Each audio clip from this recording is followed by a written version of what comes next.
I've said many times that if you get to be 65 or 70 and later, and the people that you want to have love you actually do love you, you're a success. I've never seen anybody that reaches that age. I mean, I'm not talking about somebody that's in extreme poverty or pain or something, but I've never seen anybody that, if they have a lot of people that love them, that is other than happy. And I've seen some very, very wealthy people that they give testimonial dinners to and name schools after and everything. Nobody loves them. By far the best investment you can make is in yourself. I mean, for example, communication skills. I tell the students that come that they're going to graduate schools and business, and they're learning all these complicated formulas and all that. If they just learn to communicate better, both in writing and in person, they increase their value at least 50%. And, I mean, if you can't communicate, somebody says, it's like winking at a girl in the dark. Nothing happens, basically. And you have to be able to get forth your ideas, and that's relatively easy. I did it myself with the Dale Carnegie course. Some people wish I'd taken a shorter course now in terms of my talking later on, but it's just hugely important. And if you invest in yourself, nobody can take it away from you. I mean, and the second thing, which I'll get a certain criticism for not living it, but I do tell those students, that if I gave you a car and it'd be the only car you get in the rest of your life, you take care of it like you can't believe. Any scratch, you'd fix that moment. You read the owner's manual, you keep a garage and do all these things. And you get exactly one mind and one body in this world. And you can't start taking care of it when you're 50. By that time, you'll have rusted out if you haven't done anything. So you should really make sure that you just remember that you just got one mind and body to get through life with and to do the most with it. Well, life advice is, the most important thing, aside from the things I've talked about already, is really who you associate with. You want to associate with people that are better than you are. I mean, basically, you'll go in the direction of the people that you associate with, and you want to have the right heroes. You want people, if you want to emulate somebody, you better pick very carefully who you want to emulate. And when obviously you can't pick your parents. They're going to have an enormous influence on you, but you don't get a choice on that. But you get choices as you go down the line, and who you admire, who you want to copy, and the most important for most people in terms of that decision is their spouse. It's also important in terms of a partner in business, but the partner in life is the most important one. You want to pick a spouse that's better than you are, and then he or she, and you hope they don't figure it out too fast.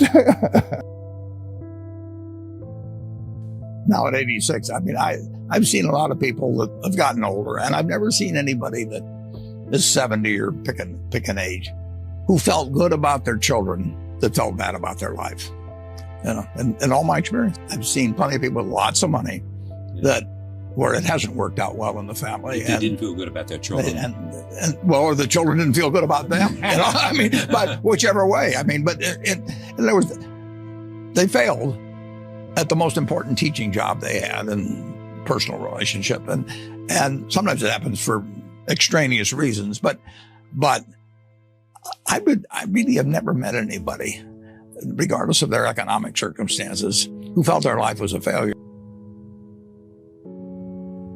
I knew one fellow was extraordinarily rich.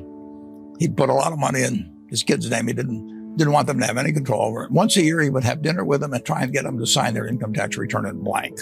Now, just imagine that, with, in this case, 4 kids, none of them, he wanted to have enough confidence in them or to have, it's just crazy. I mean, he would woo them during this dinner and they knew exactly what was going on, and once a year, and then he'd bribe them sort of to sign their income tax return in blank so he could file and they wouldn't know what they had. I mean, that when you have adults, I've seen just time after time when people have been successful. I've seen plenty of the other too, but successes in business, a failure, and I don't think they feel that good about life.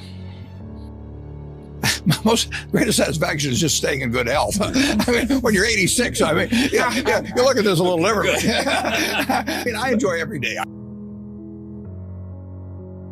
The problem of trade is that the benefits are diffused and invisible. So you don't walk in and buy a pair of shoes or some underwear or anything, and it says you just saved 12% because this was purchased somebody. So 320 million people are buying things. The bananas come from Central. They're buying things cheaper than they would otherwise. But the harmful effects, taking somebody out of a job they've had for 25 years when it's too late to retrain them or anything, they're very specific and terrible.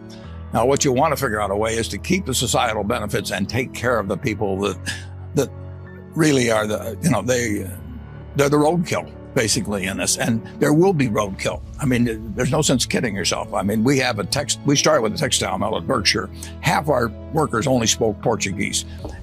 They worked in hot conditions, loud conditions, and they spent 20 or 25 years on looms. When textiles moved elsewhere, their economic lives were ruined. And that is going to happen. That is part of trade. And the benefits, somebody buys whatever textiles we were turning out, handkerchiefs or anything, they may buy them a little cheaper. And we've got to keep the trade benefits, everybody, us and them. As a society, it penalizes certain people terribly. And we've got to take care of the people that are getting hurt because we've got the resources. And take care means what? It means that somehow you have to have some kind of, you got to have retraining and all that when that's feasible. But it isn't feasible when you only speak Portuguese and you're in New Bedford and you're 55 years old and you spent your whole life on a loom. You've got to make sure that person has an income that's commensurate. We can do it as a society, and we don't want to let the individual case prejudice against trade benefits everybody, but we also don't want to say because everybody's benefited, to hell with this guy. And we're rich, we can afford that, and we should do it. And that's how we'll get a good trade policy. Overall, in aggregate, our society will be far richer 10, 20, 30 years ago. And if you just take in aggregate, our children will live better. The real question is will it continue to leave lots of people behind? And a specialized market system will leave people behind. There is, if somebody is, however you want to measure it, 10% below average, there are opportunities in this world today have not improved at all, from 30 or 40 years ago. The classic situation is you take the Forbes 400 in 1982. Number one guy was Dan Ludwig. No, your viewers have never heard of him. And he had $2 billion. Now that it'd be 30 or 40 times that. 30 or 40 times. And this, more highly specialized economy, year after year, different from that agrarian economy of 200 years ago, it's going to be more and more people at the very top winning big time. And it really won't do, absent certain types of programs, it won't do much for the person that really doesn't have any special skills for the market. The average person, or slightly below average person in terms of particularly market talents, is not going to do very well unless we have policies to make sure that they participate in some way. And the guys at the top are going to keep doing better. Pardon me? Policies from government. It has to be government. Government is always, the market system is this traffic cop. It directs resources, it directs brains, and it does a great job of it. But if it also directs all the winnings, it will continually favor more people at the top. Government's always government came in with Social Security, and government, redirects the winnings, so it isn't totally the market system that delivers the winnings. But I don't want to kill the market system in terms of producing at all. We want more and more stuff, but there will be more and more people falling further relatively behind, and that's not a good result. We can afford it. We can do better. And in this country, if you took the Ford 400, they had $93 billion in 1982, and they have $2.4 trillion now. 25 times as much, not exactly the same people, but take the 400, 25 times as much as 35 years ago.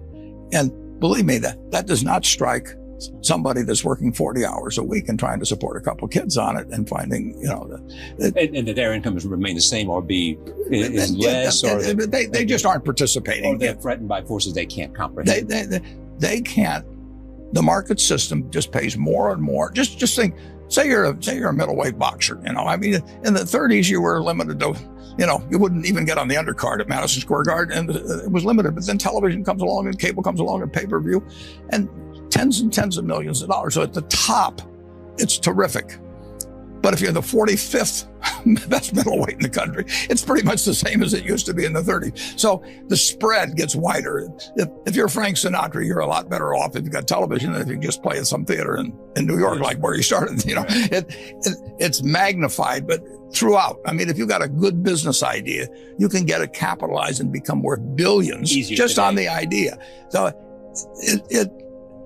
it's just tougher. Whereas, you go back to 1800, and if you were reasonably strong and willing to work hard, you were worth 90% as much on a farm as the very best guy. It just, the differential, and it'll keep widening. The market system will push it in that direction. But government is there to. What would you change if you could? Well, I would change the earned income tax credit big time. Yeah. I just, I am where I am. Not by myself at all. I mean, there's 320 million Americans out there, and there's a lot of crosses over at Normandy and everything else,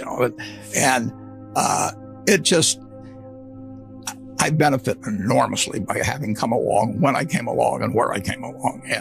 And some people did, and some people didn't. And there's nothing wrong with a market system that rewards anybody that makes life better for millions of people. They want to get enormously rewarded, but you got to take care of the people that just don't fit well into that particular niche. I mean, if this country paid off based on athletic ability, I mean, I could study 8 hours a day and have all these and I'm still gonna, I'll get in the ring or something like that, and 10 seconds later I'm on my back, So the talents that get rewarded in the market system are important because they bring us more of the goods and services that the country wants, and they make all kinds of improvements in how we live. Just incredible.